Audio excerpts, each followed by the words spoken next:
ज्येष्ठ पत्रकार मिलिंद बैसाणे यांना मारहाण करणाऱ्या हल्लेखोरांवर कठोर कारवाई करण्यात यावी. धुळे जिल्हा मराठी पत्रकार संघाची मागणी. धुळे शहराच्या अवधान गावाजवळील टोल नाका परिसरात धुळे जिल्हा मराठी पत्रकार संघाचे माजी अध्यक्ष व दैनिक महाराष्ट्र शोध यात्राचे मुख्य संपादक तथा ज्येष्ठ पत्रकार श्री मिलिंद बैसाणे यांना काही हल्लेखोरांनी बेदम मारहाण केल्याची गंभीर घटना दिनांक मे 23 रोजी दुपारी घडली.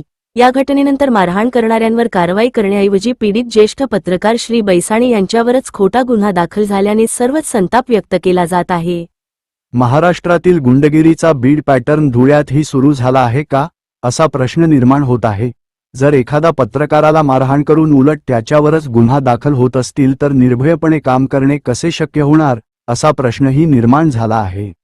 या घटनेनंतर राज्यातील विविध पत्रकार संघटना आणि नागरिक मोठ्या प्रमाणात संताप झाले आहेत व या घटनेचा निषेध केला असून हल्लेखोरांवर तात्काळ कठोर कारवाई करण्याची मागणी केली आहे. तसेच ज्येष्ठ पत्रकार श्री बैसाणे यांच्यावरील हल्ला नाही तर हा संपूर्ण पत्रकारितेवर आणि एकंदरीतच समाजातील स्वातंत्र्यावर केलेला हल्ला आहे.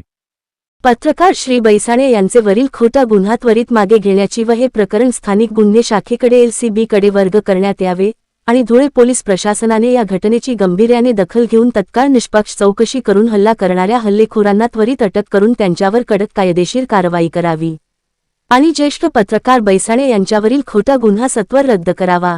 अन्यथा या प्रकरणामुळे राज्यातील कायदा व सुव्यवस्थेचा विश्वास उडून जाईल आणि लोकशाही धोक्यात आल्याचे चित्र निर्माण होईल, असे निवेदन धुळे जिल्हा मराठी पत्रकार संघातर्फे धुळे जिल्ह्याचे पोलीस अधीक्षक माननीय श्री श्रीकांत दिवरे यांना देण्यात आले आहे. मराठी पत्रकार संघाचे माजी अध्यक्ष मिलिंद बैसाणे यांच्यावर धुळे लळिंग टोल नाक्यावर जो हल्ला झाला त्याचा धुळे जिल्हा मराठी पत्रकार संघाच्या वतीने आम्ही जाहीर निषेध करतो. घटना घडली त्या मागे कारण काय आहे याचा सखोल तपास झाला पाहिजे आणि पत्रकारांच्या वतीने या संपूर्ण घटनेचा आम्ही जाहीर निषेध करतो.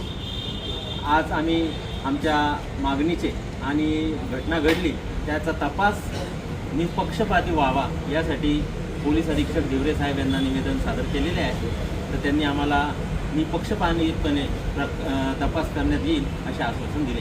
यावेळी धुळे जिल्हा मराठी पत्रकार संघाचे अध्यक्ष मनोज गर्दे, उपाध्यक्ष अतुल पाटील, सचिन बागुल, रवींद्र नगराळे, खाटी कनिसर, नूर खान पठाण, नाना शिरसाट, जमील शाह, दिनेश निकम, अखिल शहा, दीपक शिंदे, पुरुषोत्तम गरुड, फरीद अन्सारी, वीरेंद्र मोरे, पंकज पाटील, फैसल शहा, गोरख गर्दे, राकेश गाळणकर, सनी लोकन्याय, शांताराम अहिरे व अनेक पत्रकार हजर होते.